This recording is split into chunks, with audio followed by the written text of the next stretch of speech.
Efendim merhabalar. Sabah pazara gittim. Bir baktım ki domates 2 lira, patlıcan 2 lira, kırmızı biber 4 lira, kapya dediğimiz ve yeşil biber de 5 liraya düşmüş. Bu fırsattan faydalanmak lazım dedim. Bu fiyattayken bunlar kışlık hazırlayıp dolabı doldurmak lazım. Belki daha da düşecek ama pek güvenemedim. Hemen 3-5 kilo aldım. 5 kilo domates, 2,5 kilo patlıcan, 2 kilo kırmızı biber, 1 kilo da yeşil biber aldım.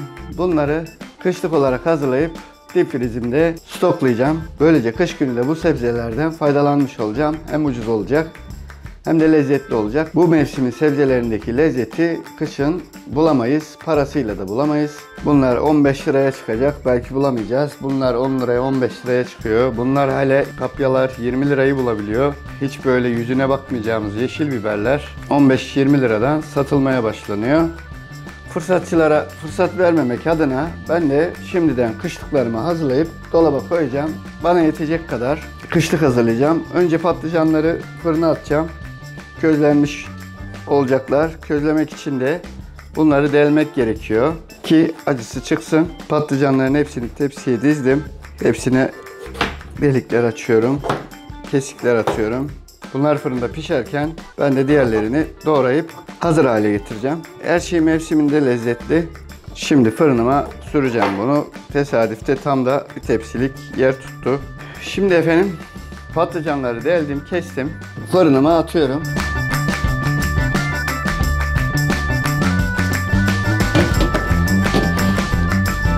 Fırının ortasına koydum ve en yüksek dereceye getirdim. Onlar pişince, kabukları yanınca çıkartacağım. Onları soyup söğürmelik ya da patlıcan salatalık hale getireceğim. Sonra poşetleyip defrize göndereceğim. Şimdi bunları doğramam gerekiyor. Sırayla gidelim. Önce yeşil biberler. Kıymamı da böyle incecik hazırlıyorum biliyorsunuz. Akşama söğürme yapacağım.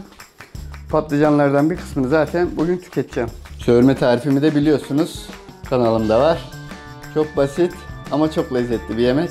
Mutlaka deneyin bir gün ya. Ne olacak yani? Bir gün deneyin bir kere. Yapacağımız işlem çok basit. 2-3 tanesini yapıp göstereyim hemen size. Hepsini beklemenize gerek yok. Zamanınızı da fazla almak istemiyorum. Biberlerin kafasını kesiyorum.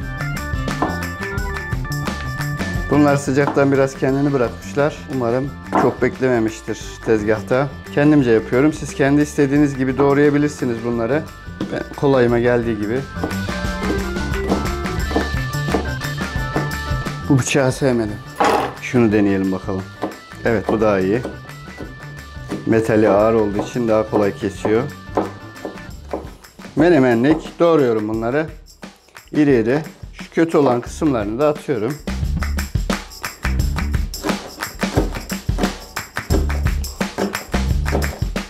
Bunları ister menemende, ister yemeklerinizde, nerede isterseniz kullanabilirsiniz. Artık size kalmış. Bunların bazıları acı galiba.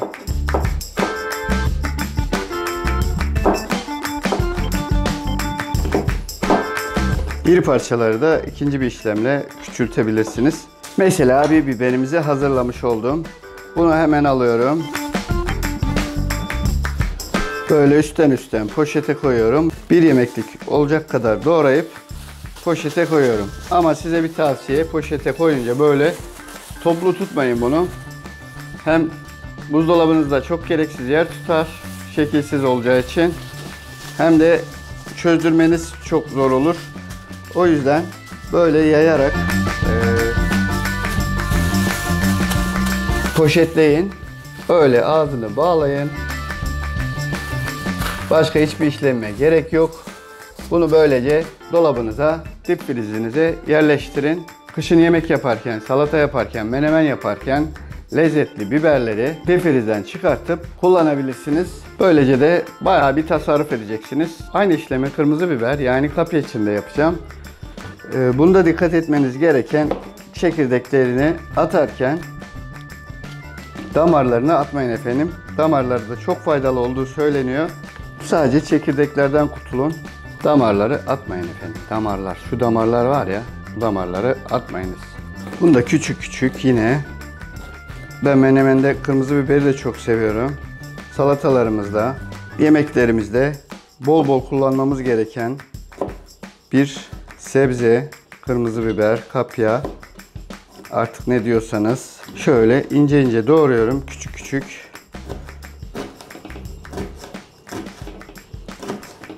Bu bana bir yemeklik yeter. Siz de kendinize göre bir yemeklik ayarlayın, poşetleyin. Yeşil biber de yaptığım gibi dip frizinize koyun. Lazım oldukça çıkartırsınız. Hatta çözdürmenize bile gerek kalmaz. Direkt yemeğinizin içine poşetten döküverin efendim. Türkü falan söylemeyeceğim. Türkülerimizi Şoses Twitter'dan izleyebilirsiniz. Bu kışlıklar için tabi bolca buzdolabı poşetine ihtiyacınız olacak. Bir yardımcınız varsa, size yardımcı oluyorsa bu konuda, mesela bu poşetleri açmada ne kadar güzel olur. Evet.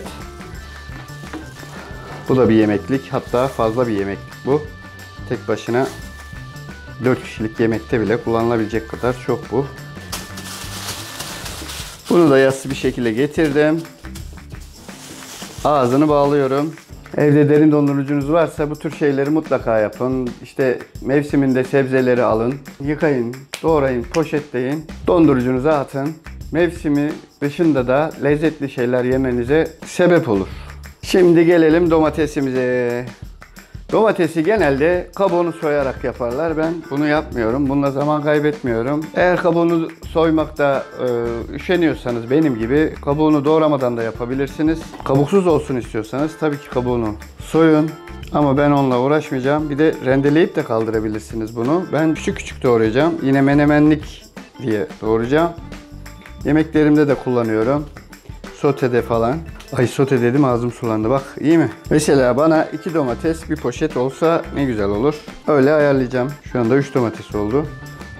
Şunları şuraya koyayım. Çok fazla hırpalamadan küçük küçük doğruyorum. Zaten pişerken kendi kendine bırakıyor. Kabuklarını da sevmiyorsanız ona göre işleminizi yaparsanız, isterseniz rendeleyip robottan geçirip de poşetleyebilirsiniz kaşık kaşık istediğiniz şeyde. Veya bunların hepsini hazırladıktan sonra menemen harcı olarak da pişirip hazır vaziyette de tutabilirsiniz.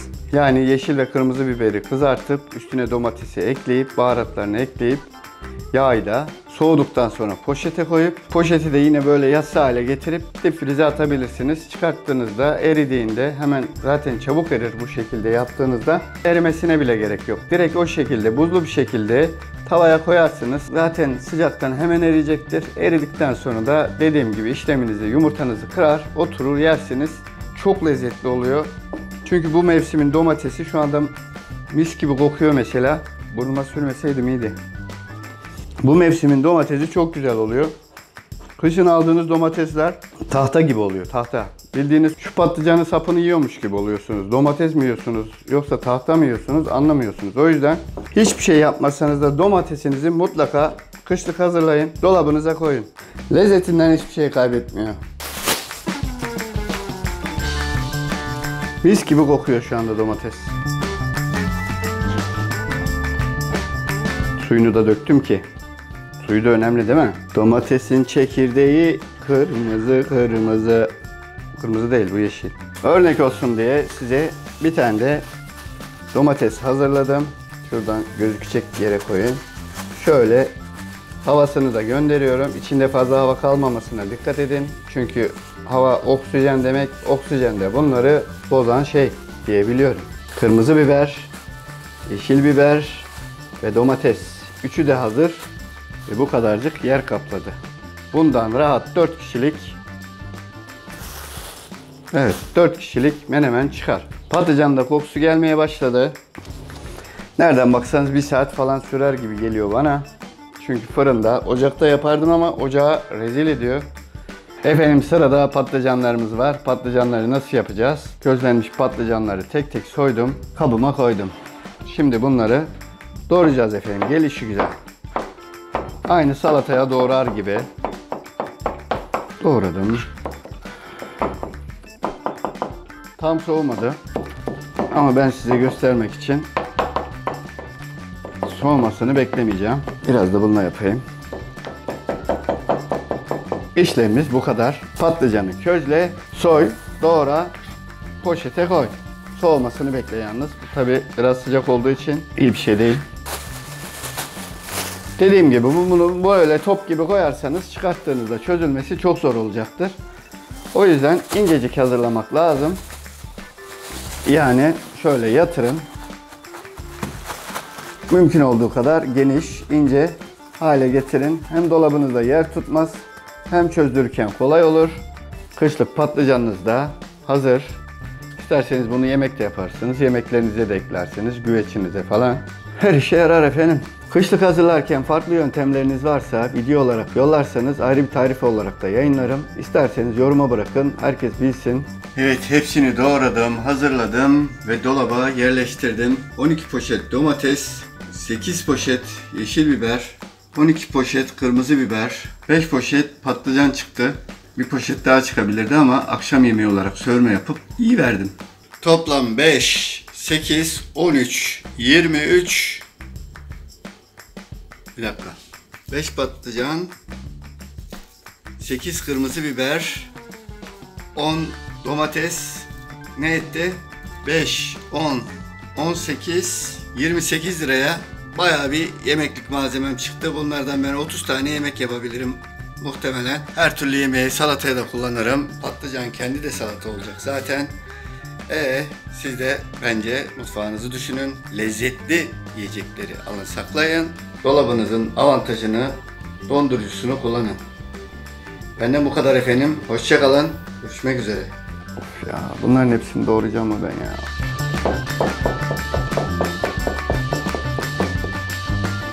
Evet, farklı kışlık hazırlama yöntemleriniz varsa lütfen onu video çekip mail adresimden bana ulaştırın. Ya da Twitter'dan iletişime geçin. Sizin de Muhtar Kurt'un kanalında bir tarifiniz olsun.